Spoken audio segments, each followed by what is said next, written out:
Good evening from Washington. I'm Laura Ingraham, and this is the Ingraham Angle. We have a great show full of hot topics for you for the end of the week, and a lot of fun, too. President Trump sends the globalists into an absolute tizzy over tariffs again. Is that a shock that he was going to do tariffs? They must not have paid attention to the 2016 campaign. And this time, of course, the bold claim he made that trade wars are good. We'll examine whether he has a point when it comes to cheating China and how to stop them. Plus, we're going to debate whether our national motto, very controversial, "In God We Trust," should be banned. These people are crazy. And in our Friday Follies segment, Hollywood's big night could turn into a night of reckoning. As Tinseltown prepares for the Oscars, the Me Too movement is shaking things up in unexpected ways. And we're going to tell you about a World War I memorial that the courts want removed from public grounds. But first, conservatives strike back at the NRA boycott. That's the focus of tonight's angle. After that massacre at that Parkland, Florida high school, students turned activists trained their own political sites on the NRA, launching a boycott championed by the mainstream media. I'm glad that companies, which are what will stop the NRA from doing what they're doing and basically killing kids, the companies are going to be the ones that are going to stop this. And I'm calling out every single company right now who is not in favor of cutting their ties with the NRA. The NRA has shown themselves to be toxic, vile, and to not support the right to live, which is in the preamble of the Constitution. I'd say Planned Parenthood maybe hasn't supported the right to live. But look, the NRA has been in business since 1871. And it does more to promote responsible gun ownership and gun safety than any organization in the country. The fact is, Nicholas Cruz should never have gotten his gun because he was a mental case, and he was engaged in criminal threats of violence at school and on the internet. The gun control gang has just misdiagnosed this problem. We need to know the real cause of the Florida shooting in order to help prevent these tragedies in the future. So I have to ask you, why aren't we looking at the effects of things like the Promise program at Stoneham Douglas, which, by the way, we exposed here last night? That incentivized keeping the shooter's disturbing and criminal actions from the police. And it allowed Cruz to keep a clean record, and so when he went to buy guns, he wasn't stopped. And what about his tumultuous family life, his social isolation, and the possibility that Cruz's prescription meds might have triggered some of his mania, too? We've heard precious little about that. But instead, liberal activists ignore those and other important factors, and they scapegoated their favorite boogeyman and political enemy, the NRA. So what did? They kicked off their well-orchestrated boycott. And through social media pressure, they were able to get more than a dozen companies, Hertz, MetLife, Best Western, Wyndham, and Symantec, to end their NRA partnerships. Delta and United Airlines said they would no longer give discounted fares to NRA members traveling to their annual conference. But now, the Georgia state legislature, which granted millions in tax breaks to Delta Airlines, decided it had had just about enough. The lawmakers in Georgia voted to strip Delta, which is headquartered in Atlanta, of all of its heavy jet fuel tax exemptions. That cost a lot. Georgia Republican Lieutenant Governor Casey Cagle tweeted in part, "Corporations cannot attack conservatives and expect us not to fight back." Well, today, Ed Bastian, who's Delta's CEO, he issued a memo to employees that the company was, quote, "in the process of a review to end group discounts for any group of politically divisive nature. Our decision was not made for economic gain, and our values are not for sale." But what about valuing and protecting your customers? Why alienate them? You know, I was thinking about today as I was getting ready for the show. Remember how this line from Obama went over in Middle America? And you go into some of these small towns in Pennsylvania, a lot of small towns in the Midwest. You know, the jobs have been gone now for 25 years, and nothing's replaced it. And they've gone through the Clinton administration and the Bush administration, and each successive administration has said that somehow these communities are going to regenerate, and they have not. So it's not surprising then that they get better and they cling to guns or religion or antipathy towards people who aren't like them. Oh, I'm just a bitter clinger. I'll never get over that line. But it was so condescending, so insulting, and it was wrong then. And what these corporations are doing to the NRA is wrong now. Because of the corporate cowardice of these companies, people who aren't NRA members are actually considering joining. I'm not an NRA member, but I'm thinking about it. I think the publicity that they've gotten have allowed people to kind of align their thinking a little bit and figure out whose side we want to be on the side of. I'm definitely liberal about just about everything except for this. I think if we stopped kind of demonizing all gun owners, we might be able to actually sit at the table and come up with something that would keep guns away from the people that shouldn't have them. I'm not a member of the NRA, but I'm going to join now. This is an outrage. Well, I'm telling you, this could be the beginning of a backlash that could be felt by other businesses in red state America and right into the midterm election cycle. Companies ceding to this political pressure of the moment think they may have burnished their brands by pleasing the New York Times, the Washington Post, and pretty much all of Hollywood. But they've also kicked a hornet's nest, offending millions of law-abiding, peaceful Americans who support the Second Amendment and the NRA. And by the way, those people vote too. And that's the angle. Joining me now for reaction are two congressmen from the GOP, Wisconsin Congressman Sean Duffy, who's in Wausau, Wisconsin, and from the Democratic Party, California Congressman John Garamendi, who is in Sacramento. Great to see both of you on a Friday night. Let's start with you, Congressman Duffy. This NRA boycott seems to me to miss the point of the red flags missed by local authorities, federal authorities, and all the other factors that have clearly come into play. You say? Want to protect kids, there's a whole bunch of things we should look at. First, instead of looking at the NRA, let's look at what failings happened within local law enforcement. Look at the failings of the FBI. Look at the failings of the school that failed to protect these kids from Nicholas Cruz coming in and shooting them up. But what you've seen happening across America is you have left-leaning media companies that are putting incredible pressure on companies to buy into the liberal agenda. And I think what they forget, these companies forget, is though they might be headquartered in New York or in California or in Chicago, they try to hawk their wares all across middle America, and we support the Second Amendment. And we've been a silent majority.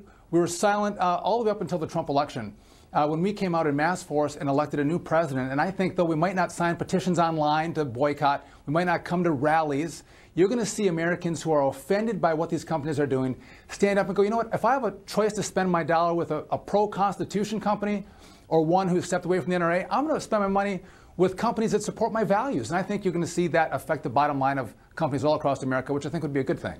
Congressman Garamendi, the New York governor, Andrew Cuomo, is trying to lure Delta to New York. Say, come to New York, we'll treat you well. But, you know, New York is a nightmare still for businesses, even though they've tried to bring more businesses back. What is your reaction to this concern about from the NRA members and just regular Americans to say, like, this is all taking it a bit too far, that the NRA is killing kids? Come on. Well, the reality is that boycotts for political and economic reasons are as old as this nation. If you remember the first Tea Party, I mean the Boston Tea Party, that was a boycott. It goes on and on in this nation where people express their political or economic views by not involving themselves with one company or another. For these companies, I think the words of the president of Delta Airline probably is what we ought to look at, and that is that Delta, if I heard him correctly, basically he said that that company and he does not want to be involved in a political debate over issues that are not directly related to that company. Now, with regard to the Georgia legislature and I suppose the governor repealing that sales tax exemption, I've been down this road before where here in California there was a huge fight between the Bay Area airports and Los Angeles over who could have the lowest or the least or no sales tax on jet fuel so that the fuel would be so that the planes would go to that particular airport. So I think Delta will simply load its planes the fuel someplace else where they will probably get a tax break. I get it. But the problem here is the members of the NRA had nothing to do with this shooting. They're not responsible for this. And truth be told, I think they only had like 13 people get this Delta, break on their airfare to the NRA conference. So it's not that many people, but it's a message, and it's the same message that Middle America has gotten from the elites for years. That you're stupid, you're knuckle draggers, you're obsessed with guns, you're a bunch of Bible-thumping idiots. That's how they feel. Congressman Duffy, I know you and I have discussed this before, and then Congressman Garamendi, you'll get back. I represent a very, very large agricultural district, and I will tell you that there is nobody that I'm aware of in the California Democratic delegation that would even begin to describe my area and the people that I represent in the way you just did. They're hardworking. They have their views. Some are conservative, some are liberal, but all of them really believe that this is America, and they have an opportunity to speak out. So Congressman, and I want Sean Duffy to get on this. If we're going to judge people based on in organizations, blood spilled, well, I hope Planned Parenthood is going to lose all of its partnerships or affiliations, given the fact that we have about 57 million babies who never got to see the light of day. There's a lot of medical waste that includes blood all over this country. And so to vilify the NRA when we have 325,000 babies murdered in an abortion clinic, Planned Parenthood, every year, give me a break. Go ahead, Sean. Laura, so you hear the left-wing media talk about saving kids' lives. You hear these kids talking about saving kids' lives. If you want to save kids' lives, I'd look to the Democrat Party and to Planned Parenthood and the left-wing media. And Planned Parenthood killed 300 of the most defenseless, voiceless little babies last year alone. If you want to save lives, take money away from Planned Parenthood and start attacking Planned Parenthood for destroying the most, 300,000, right, the most defenseless and voiceless among us. And then you want to say you want to go after guns, which is a constitutional right. This is the greatest hypocrisy that's ever existed on the face of the earth. They're not trying to save lives. They're trying. Do you want to know what this is really about, Laura?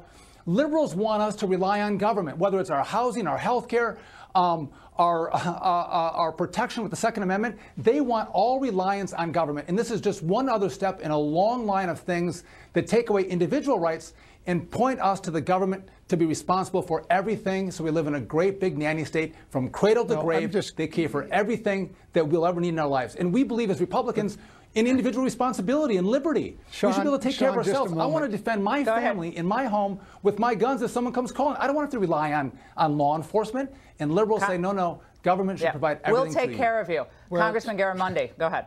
That's right. Well, I'm just saying those are really good talking points. But what we're talking about here is really the safety in our communities. And there is an appropriate and a very good debate going on in America about what role guns have in our society and how we could best protect ourselves John, if you care about individually. People, if you care about little kids, Sean, are you going to stand with me and take away money from Planned Parenthood? Do you care about children? Sean, if you care about kids, how can you support Planned Parenthood? Sean, and your party support Planned Parenthood. You can't have it both ways. You can't say, you're not I want to win take this guns away, a constitutional right from law-abiding citizens, and I still want to support the killing and death of the most defenseless babies and children in our society. Laura, you can't have it both ways. So stand with me. We move from the NRA to Planned Parenthood in some segue that I missed. Let's get back to the issue at hand. Look, Congressman, you have plenty of time to talk. But let me tell you why we said, I thought it was pretty clear, but I'll explain it again if you're confused. We're talking about the blood of children, innocent children who are gunned down in that school. And we're talking about the blood of the most innocent who are defenseless in the womb. The elderly and in the womb are the most, and the disabled are the most defenseless in this country. And there's a whole industry that gets millions of dollars from the federal government who has bought and paid for by the cult of death. That's why he brought it up. But go ahead. Well, Laura, if you could just slow down for a few moments. Planned Parenthood gets no money from the federal government. $500 million. Let's move beyond. I They got thought no we were money. going What to are you spend our talking about? They time get $500 talking billion. about a very real problem here in the United States. If you want to talk about the abortion issue, then we can do that also. But we started this conversation talking That's about why you don't want to talk about it, but go ahead. Laura, please don't put words in my mouth. And don't I didn't. make I said any it makes you assumptions feel about whether I'm uncomfortable. That's an comfortable or opinion. not. Go ahead. The reality is we have before us in Washington a very important issue, and that is how are we going to deal with the gun violence in our nation, whether that is whether by suicide in individual homes or whether it is by assault weapons, as we saw at the schools. This is an important debate, and we ought not move away from that debate onto other issues which are important also. So let us go back to this issue. How are we going to deal with this? Right. And well, so we brought up a couple of things. Okay. A lot of people want to take away gun rights, or they want to diminish gun. I get that. That's an old debate.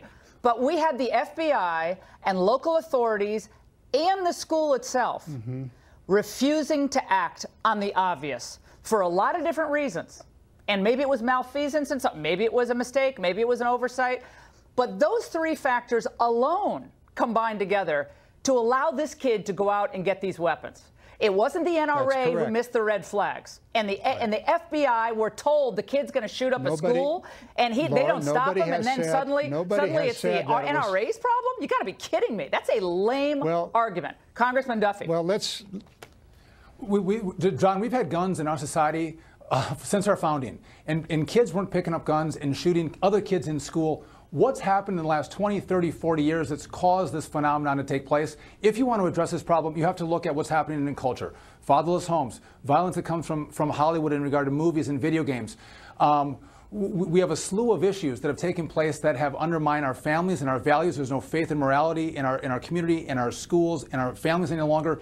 You could look at a whole subset of issues that are addressing the anger that kids have right now that cause them to pick up guns. I talked last night on Tucker about cell phones and a detachment that we have from from culture and society. There are, Sean, if I might. And so if you want to fix it, Congressman you should talk about those issues. And if you just go right from this is a political issue that you've been driven for 20 years that'll come up with each new shooting. The bottom line is we have a crisis in America, and it's not guns, it's our culture and the way we're raising our kids. All right, Congressman Garamendi. Sean, you've raised a very valid point.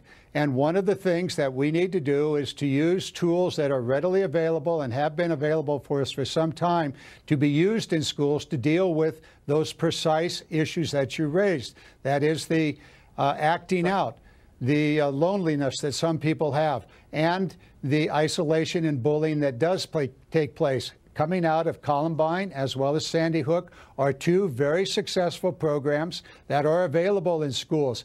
It is interesting to note that in the president's budget, he removed some $50 million that was precisely for the purpose of safe schools. That is to make these programs available to deal with those cultural problems that you just described. So we ought to get about doing that. I want to agree with you on one point. Okay, Sean, quickly, we're way over this segment, but go ahead. Sean, I know you put in $63 billion in this last budget. Let's take some of that $63 billion.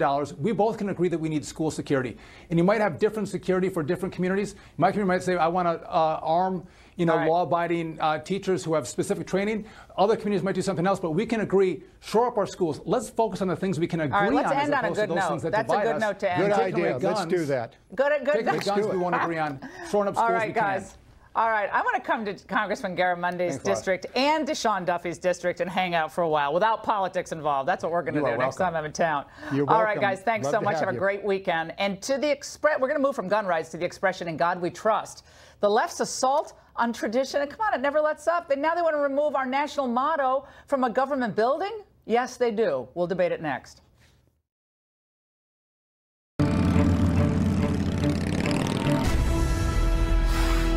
Hundreds of people rallied this week in St. Louis in a suburb called Wentzville, and they did it to support a display of the national motto, "In God We Trust," which hangs in their city council chambers.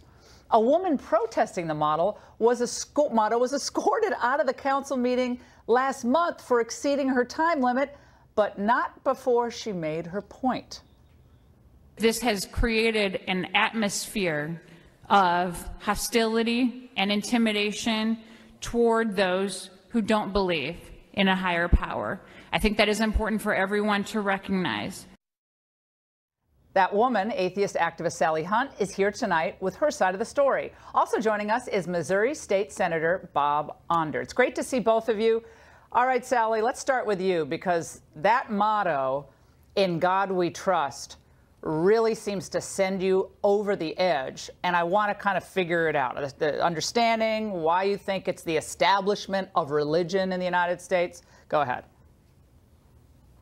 Well, I didn't say that it is the establishment of religion, but it is certainly the endorsement and the advancement of religion by our government. So it should send everybody over the edge if they value the U.S. Constitution, and I do. Which it's very part important of it? To me. Right. Which part of the Constitution do you feel this violates? So the First Amendment Establishment Clause right, which is makes why I it said very clear, religion. and it's also being. Well, it has been also interpreted. The Supreme Court has also made it clear. If you look up, are you aware of the Lemon Test? You are. Okay, so I am. Yeah, I clerked the on the Lemon Supreme Test, Court. No. Great. So then that's why I would think that you would also be upset about the endorsement and advancement of religion by our government, which is absolutely unconstitutional, because the motto "In God We Trust" is about religion. There is no secular purpose. What religion does it endorse? So absolutely Christianity, and I am happy to explain why. It's definitely Christianity. Okay, so let me just go through, for our viewers who don't understand the Lemon Test, which itself is a lemon, as Justice Scalia wrote. Here are the three things that the court just made up. They made this up, and they just said, okay, this is our test. The issue, the government action, has to have a primary effect that neither advances nor inhibits religion. It can't be an excessive government entangle in religion either, and it has to have primarily a secular purpose, a government action. Well, this was paid for by private money. Okay, this is private money paid for this. And my question to you is, how does this excessively entangle the government in religion, which is one of the prongs of the vaunted test? And then we got to get to the Congressman. Right. So, Laura, so the entanglement part does not have to be part of it. There are three parts of the Lemon Test. And so it has to, an action by the government has to pass each one of those three. Okay, so is "In God We Trust" on the coins? Is that also, you have to redo all the coinage in the country as well? That absolutely, that's also unconstitutional. Okay, so that's the government. The U.S. government, the U.S. House of Representatives, Congressman, let's get to you on this. In U.S. Congress, it has "In God We Trust." In the House of Representatives, George Washington's great quotes on God and liberty. And, look, atheists are really unhappy about this, and they want something done. They sure are, Laura. As you know, the now there's this. Motto the State in God Department We planned to Trust spend goes nearly back $600 many years. grand In to fact, explore as far as we know, it first appeared in Francis Scott Key's national anthem. And in 1956, Congress unanimously, in both houses, endorsed a resolution making "In God We Trust" our national motto, and President Eisenhower signed that into law. And of course, we know it appears on our national coinage. It appears in the halls of Congress, both in the House and in the Senate. And in Missouri, it appears in our legislative bodies. And so there's nothing whatsoever wrong with Mayor Guccione and the city of St. Louis, city of Wentzville, deciding that they will accept that donation of the "In God We Trust" display for their city council chambers. In fact, Senator, a lot of other states are looking at this too, because what happens is you have a couple of atheist organizations, like anytime it's like Easter or Christmas, and there's a manger scene within 500 miles of a public building, there'll be some atheists like, oh, this really upsets me. We've got These feelings develop. Some people taking Rosella reported weight loss. Your doctor should monitor your weight and may stop treatment. Other side effects include upper respiratory tract infection and headache. Tell your doctor about all the medicines you take and if you're pregnant or planning to be. 1781, on his notes on the state of Virginia, God who gave us life gave us liberty. And can the liberties of a nation be thought secure when we have removed their only firm basis, a conviction in the minds of the people that these liberties attempt to divert attention away Washington, from all of course, George these Washington Democrat in his farewell scandals. address, Stay with us. also invoking God. Our framers were Unitarian. They didn't believe in necessarily organized religion, but God was important. So why didn't they mention God one time in the entire United States Constitution? There's no mention of God. There's no mention of the Bible. There's no mention of Christianity. Not once. But the only time they mention religion is to say that there shall be no religious test for any elected leader. And by the way, I want to clarify why this is clearly an endorsement of Christianity. Because so the Jewish faith says that you do not print the word God. G-O-D would never be in the Jewish faith on a sign. Okay, so it's obviously not the Jewish God. Then Hindus believe in multiple gods. Buddhists do not believe in a God. I don't hear a lot and then you have 22% of non-believers, secular people. Right, but most overwhelmingly Americans believe in God. I think it's like 89% or 88%, something like that. But that doesn't matter. Sally, you don't have to scream. We hear you. But I think the point is most people understand that our country was founded upon this notion of liberty that came from on high. We are endowed by our Creator with certain inalienable You're only rights. talking about that when it suits your interest. There's no mention of God in the entire U.S. Constitution. Well, there's and no again, mention of, the Lemon there's test no mention is of microwaves clear. in the Constitution. I mean, what does that mean? That doesn't matter. We're talking about liberty, and our liberty comes from God. And the fact that atheists are so. No. I mean, I also think, Sally, like part of it is a lot of atheists. This is not about. This is not. They want to be closer to God, but they don't want to be closer. I don't know what it is, but it's like. What does that mean? What do you mean? We pray for people. We pray for people as Christians, and I think our friends in the Jewish faith and the Muslim faith pray for hearts to change. And I think that in this scenario right now, you should be praying atheists actually turn off a lot of people because it's not hurting anyone to say, "In God we trust." It's kind of respectful for our national tradition. Do you realize that you're promoting hostility and prejudice and discrimination against atheists, agnostics, secular people throughout this country? Our country has secular practices all over the place, but. You're dominating the conversation, so let's get the senator in on this. Government must remain neutral. Laura, and we are neutral. Laura, we're not endorsing the Baptist faith by looking at that. It's Christianity, Laura. Remove our national motto from a government building. As you know, that's exactly right. We'll debate it next. When the Constitution says Congress shall make no law respecting an establishment of religion. An establishment of religion in its historical context meant that Congress would never make America a Baptist country or a Catholic country or a Buddhist country. But it didn't say that government has to have antipathy and hostility for religion. And that's what really Sally seems to advocate. I'm not asking for that. We'll have you back, Government Sally, should remain neutral. And I did not go over my time. You did get that wrong. I'm going to be neutral right now. In our Friday Follies segment, two very different public displays. A cross memorial a court wants to remove from public ground, and a Harvey Weinstein statue appears in the LA Oscars. Liberty. Time now for our Friday Follies look at some of the cultural stories just beneath the media radar. What to do with the Me Too movement, Oscar swag bags, and a World War I memorial all have in common. Let's get into that good stuff with Fox News contributor Raymond Arroyo. Okay, Oscar weekend, get the popcorn out. Ixnay, I'm not watching. Yeah, Oscar swag bags. Tell me what's going on here. In the Oscar swag bag, as you know. Tell me what they are. Well, the Me Too movement has cast a long shadow over this Oscars. Yeah. Now, they're trying to escape the sexual indiscretions and the misconduct. But good luck. in the official swag bag, $100,000 swag bag which all that the directors and actors and presenters receive. Yeah. In it is pepper spray to repel attackers, body alarms should you be touched inappropriately, and wait for this, a drink test to make sure your drugs have not been placed in your drink.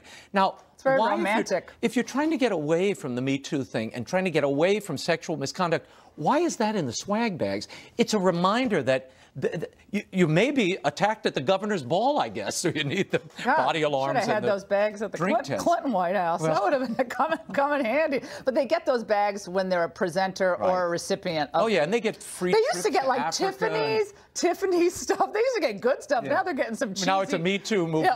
It's exciting. Protection survivor kit. All right, what about this Harvey Weinstein statue and the billboards in L.A.? Okay, Harvey Weinstein statue just went up in downtown L.A. and it is he in a bathrobe. Looking good. And it's called the casting couch. Now, the creator of this, a guy named Plastic Jesus, I can't explain the name. Nice going. He had this to say about his creation and why he built it.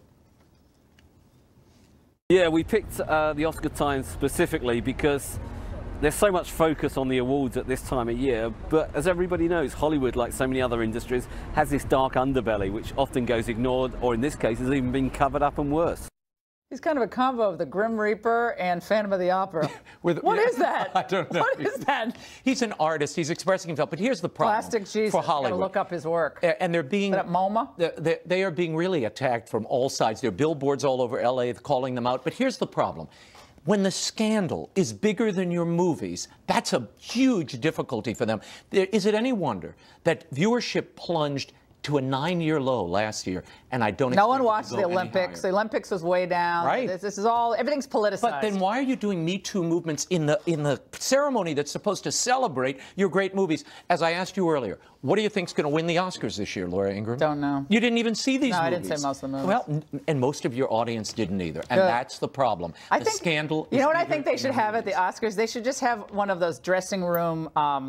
Coat hangers, and it should just be a white bathrobe, empty on the stage. Wouldn't that be just a white, like it's just hanging by itself? That'd be creepy. If they want to be self-reflective and really address the Me Too movement, talk about the misogynistic and violent programming that you shove out into the culture. What's behind this effort now? Speaking of our atheist friend, the previous segment, to remove the Peace Cross Memorial in Maryland. Do we have a picture of it? Yeah, this cross has stood here in Maryland for 100 years. The American Legion and private families put this up to honor World War I veterans. We'll show a picture of it in a second. The American Humanist Society said this needs to be taken down. Beautiful. It's an affront, and 2 courts have now said, including an appellate court, it should be removed. So this is going to have to go to the Supreme Court. Well, that's going to be taken down. I mean, but why remove every vestige of our veterans as well as their religious expression? We're in tear down. Private funds built this We're thing. tear down. Tear down society. We're going to tear it all down. They're saying tax money is used to maintain it, and therefore it violates the Constitution. And finally, I think one of the most moving moments and one of the most trenchant pieces of commentary over the week came from a surprising source, someone we don't agree with much, from House Minority Leader Nancy Pelosi. There's a commensurate bipartisan, a common sense bipartisan path forward. That would be Mike Thompson, who's of California, who's the chair of our task force.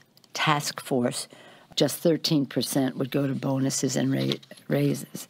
6 million middle-class families, 86 million middle-class families enhancement as they go out to the public sector, the private sector. Well, she's going to get that gavel soon. Can someone diagram those sentences? It's a little, there's a little editing there, but it was fair. But just so you have to. Well, look, it's the end. It's late in the week. It gets. I'll read the transcript. We're going to read it. Okay. Happy Oscar weekend. Thank you, Raymond. President Trump strikes again, setting the stock market into a dive with a tweet promising tariffs on imports. Well, he said it too. But might Trump be right that tariffs and trade wars actually can end up being good to make that market more efficient globally? Stay there. Let's do this. Market mostly bounced back today from a nearly 400-point drop after President Trump tweeted, "Trade wars are good." Trump's tweet also claimed that we would win a trade war by simply ending trade with those countries that are taking advantage of the United States. That further spooked a market that's been pretty jumpy ever since the president announced tariffs on foreign steel and aluminum yesterday. Here to discuss the wisdom of tariffs and trade wars is Scott Paul of the Alliance for American Manufacturing. Scott, It's great to see you. The Wall Street Journal was on a tear today. That's a shock, I know, about trade. That they said Donald Trump made the biggest policy blunder of his presidency Thursday. This tax increase will punish American workers, invite retaliation that will harm U.S. exports, divide his political coalition at home, anger allies abroad, and undermine his tax and regulatory reforms. And you say? I say, first of all, he's delivering on a key campaign promise, a view that he's held for a couple of decades. It shouldn't be a shock to anybody that Donald Trump wants to impose tariffs on countries like China that have been trade predators in the United States. Second, I think this will be good for our economy. We have an enormous imbalance, I think, as you know, Laura. We have a big trade deficit. Communist China imports a lot. We haven't pushed back for a couple of decades. It's hollowed out our manufacturing base. We lost a third of all manufacturing jobs from 2000 But they always say 2010. that's because of automation, that's because of, computerization. We need to train the new generation of workers to all be code writers at, Apple or something. Yeah, they should visit those towns in Ohio and Pennsylvania, those steel mill towns, and talk to those workers, and they should look at those products that are stamped made in China coming in. I think they'd have a different opinion. So, but China's not our biggest importer of steel, correct? True. Germany is?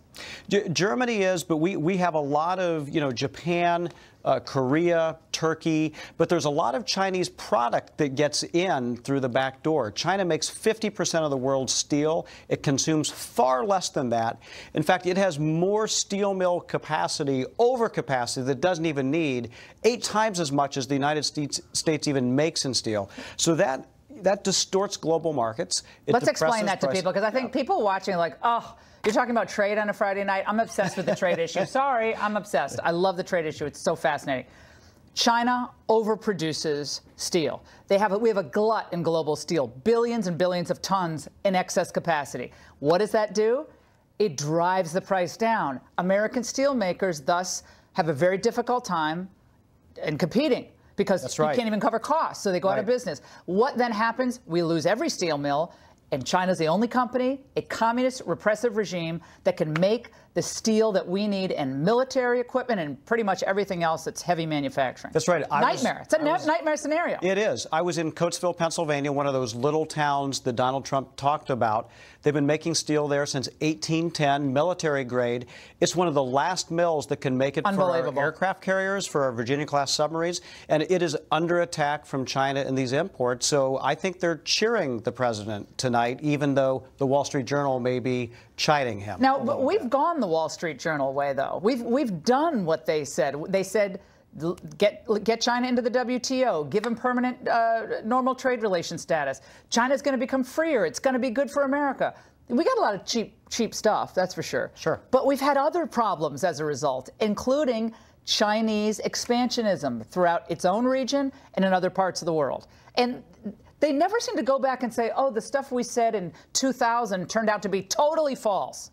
They never go back and change, say, oh, we got that wrong. Right. It's this, well, we miscalculated, and we didn't expect China to become more authoritarian. There were some folks, including me, who were saying back in 2000 that there's no guarantee. If you give China a blank check, this is what's going to happen. And what I am tired of today, Laura, is people saying that Donald Trump is starting a trade war. Oh, come on. Yeah, We've hit been that. in a trade war for the last decade and a half. We've been in a trade surrender, and we're now entering a position where we're going to be pushing back. Our allies don't like it. China doesn't like it. The global companies don't like it. It's going to hurt workers. Like Orrin Hatch said American citizens, it's going to be a huge tax on American citizen, and it's going to discombobulate a lot of our economy here. That's a technical term, discombobulate American economy, but he says it's going to be bad for the economy. Well, sure. The folks that have gamed the system, that benefit from all of this Chinese dumping, they're going to get hurt. But the American workers, the folks who punch their clocks and take a shower after they come home from work, that are the forgotten men and women that Donald Trump has talked about, they will benefit. And that's why this action matters. Finally, someone stands up to China and the other cheaters in trade. Great segment. Coming back, a fond farewell to Billy Graham and the lessons we should take from his life. Next.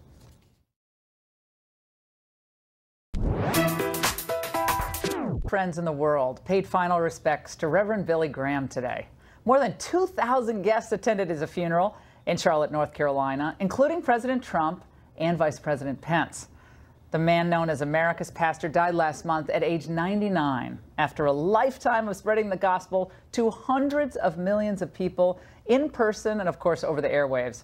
But it wasn't Graham's fame that was celebrated today by his family. It was his message and example. His son Franklin evoked his father's spirit this way. The world, with all of its political correctness, would want you to believe that there are many roads to God. It's just not true. Franklin, a reverend himself, summed up his father's eternal vision by reflecting on one of Graham's frequent sayings. Billy Graham used to say that people shouldn't believe it when they hear he had died. He said, "I'll be more alive than I am now." And he added, "I'll just have changed addresses, that's all." He was a great man. What an incredible example to us all. May Billy Graham rest in peace. And we'll be right back.